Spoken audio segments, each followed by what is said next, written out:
Hey guys, what is happening, man? What's going on? What is going on? So I thought I'd do a little video today on how to flip your bias and how you can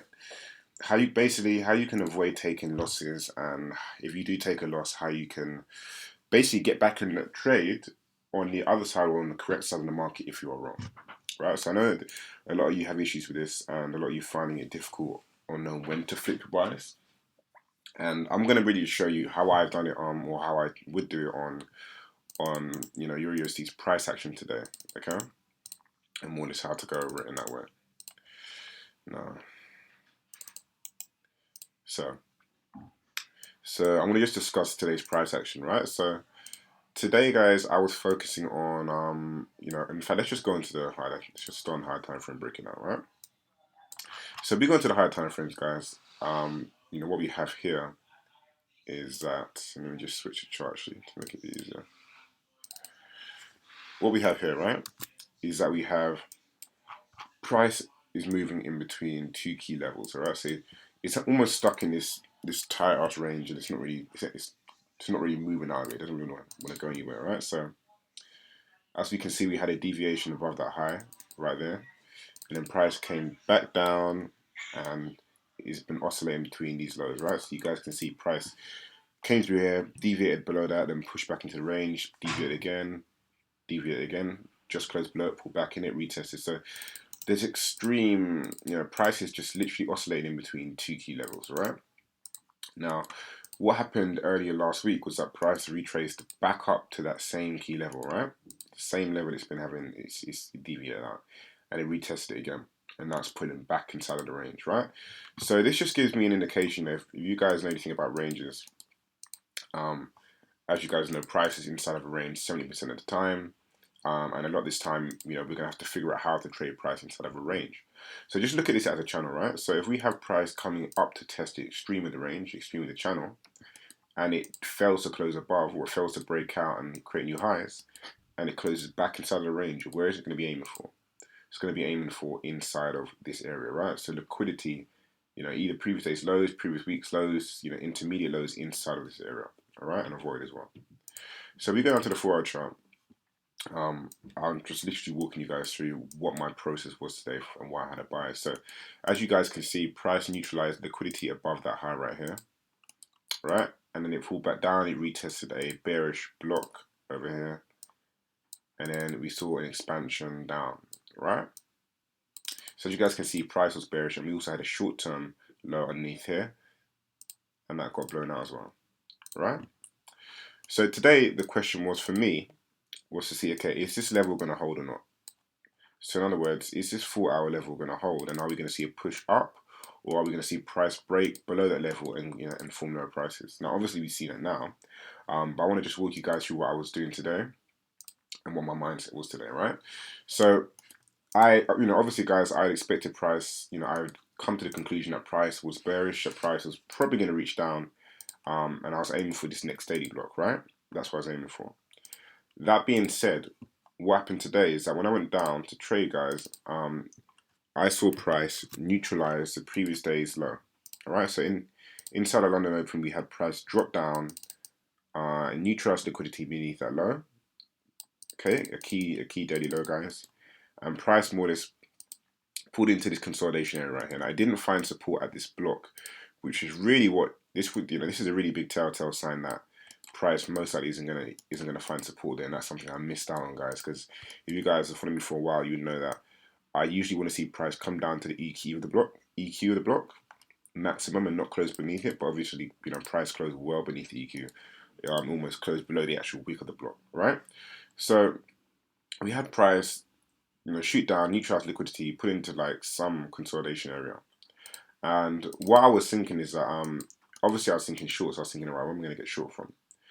But what I decided to do was once I saw price find support here, right, so it came up, fell to get above that breaker and use as support, broke back down beneath that, beneath this swing low, beneath Monday's swing low right here, right? Broke below that there, found support at the short-term 15-minute block, and then it pushed higher, right? Same thing happened again. It came down, price found support again and pushed higher. Now, what I was thinking could happen today was I was thinking, why aren't we just seeing a breakdown, right? Why aren't we just seeing price? Why is price respecting bullish order blocks, even though this is, real short term? So my thought process was, okay, price most likely is going to be pushing up to neutralize liquidity somewhere above this market, all right? So usually I'll use the Asian highs intraday. For me, the Asian highs is a key intraday liquidity point. Price likes to pull back to this point and neutralize liquidity. So I was targeting here, right? Up here.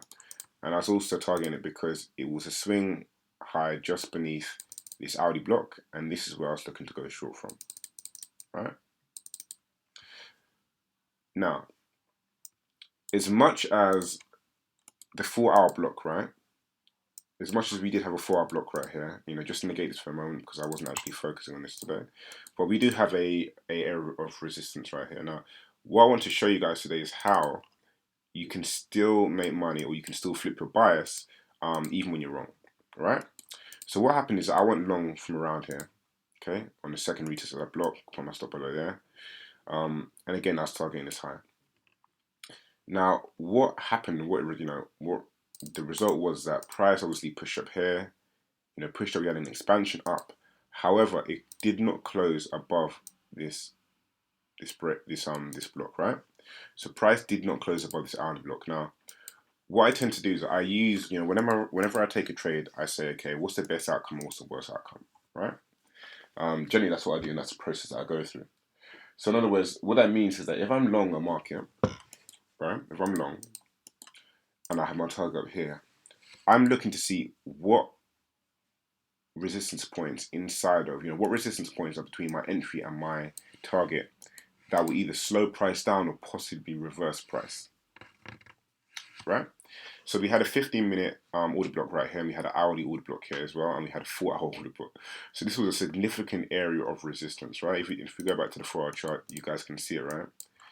This is the area we're talking about, and that was literally right near a key 4 hour level, right? If we go to the hourly, same thing, key hourly level right there. Okay, so let's just get rid of that and put it on a 15-minute,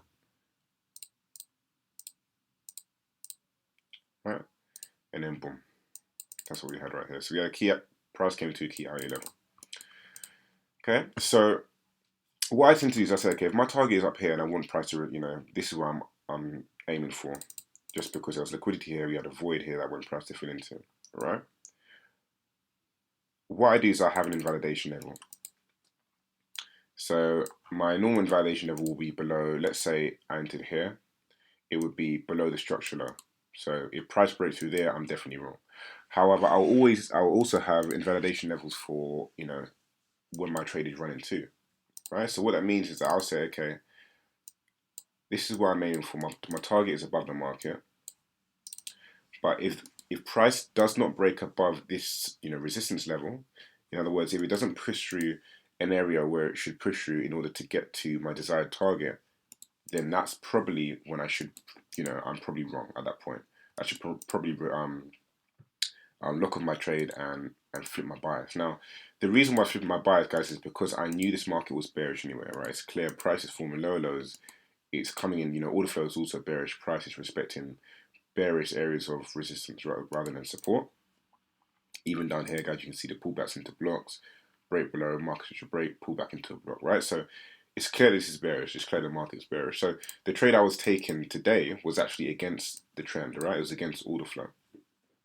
So essentially, what I would do is that when I am taking when I'm taking any trade, it can be even a trade with the trend, right? I'm gonna have areas marked out that will stop price from getting to my desired target.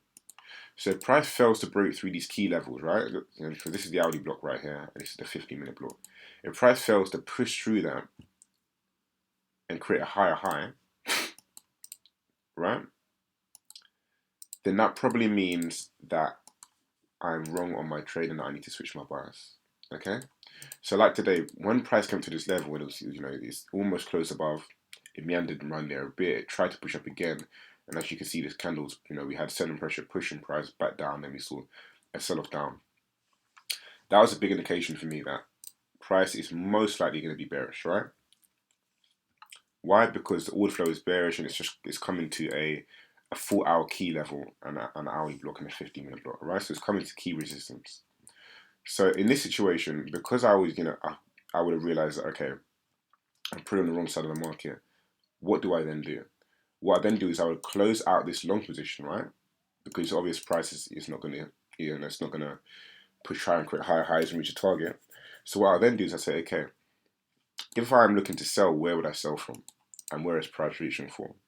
So what I'll then do is go onto the 4-hour chart and I'll say, okay, where is the next area of liquidity that price is probably reaching for if it doesn't push through this area, right? So price found resistance inside of that block. So where would be the next area of liquidity inside of this area? That's what I'm asking myself now. We have a key 4-hour low right here. Let me just get rid of that. So this would be the area that I start targeting at, right? Because if price, if price is going to find resistance there, it means they're putting price back up into an area of resistance to accumulate more orders.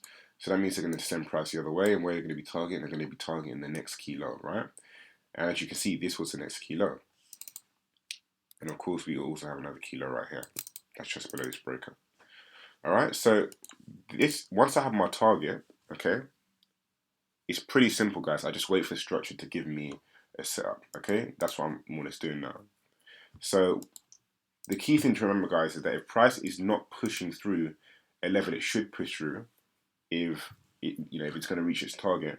So let's say you're bullish like I was here, and your target is above this structure right here, above that structure high, and price cannot push through that level, then it's extreme it cannot push that level in terms of closing above it. That's the main thing, guys. Closing above it, or we still get bullish structure on the lower time frames. If price isn't forming new higher highs on the lower time frame, or it's not closing above this this resistance level, then that probably means you're on the wrong side of the market. And what you should do is you should wait for structure to give you a setup on the other side of the market. Right? You should wait for sales. Now, a good place to sell from would in fact be the same place that price is finding resistance at. So what you can actually do is you can use these levels almost as pivot levels, right? So if this was a level where price is finding resistance at, and you're in long down here, and price is not pushing through a level, and you can see it, as you can see, it failed to close above it. It didn't even close inside of it, right? So it's obvious selling pressure there, and price is lining up back with order flow today. You can use this as a level to sell from, right? Liquidate your current positions and then target the next structural low, which could be here, or the next significant structural low, which would have been, almost the 1406 level right here. Okay, so it's understanding what resistance points are what support points are gonna stop, your desired position from reaching its target, and using these as areas to sell from or to flip your bias from, right? It's more or less using your invalidation levels as areas to switch your bias from. So when price fails to get above that area right here, you can just say, okay, I'm going to take a short from here. I'm going to use this area as a pivot level, because if price had enough momentum, it should have pushed through this level and closed above it, right? If it hasn't, that means it's probably going to be seeking liquidity from below the market. Okay, so this is how I use this is more or less how I just use structure levels and support and resistance levels, guys, in the form of blocks, supply and demand, whatever you want to call it, as pivot levels to switch my bias from. Okay, if price can't break through above them, and if I know that the order flow is bearish anyway, and that price can't break through area of resistance, then that's probably where I should be selling from. All right, guys, just think of it as, if price is not, if price isn't pushing higher and it's finding resistance at some point, that probably means that that's a good area to sell from. Okay, and that probably means that area is going to be a good area to take a short from to target liquidity below the market. Okay, so it's just about understanding what the structure of the market is. Okay, if price isn't forming higher highs, then you should be, you should be able to switch your bias right there and make up for the longs, or make up for your previous position. All right. So I hope you guys found this insightful. And if you've got any questions about it, do let me know. But I just thought I'd send this in for you today, and I will do a review for you guys later as well. But this is just a video explaining how you could switch your bias based on the structure of the market. All right. So anyway, I hope that you enjoyed that. Take care.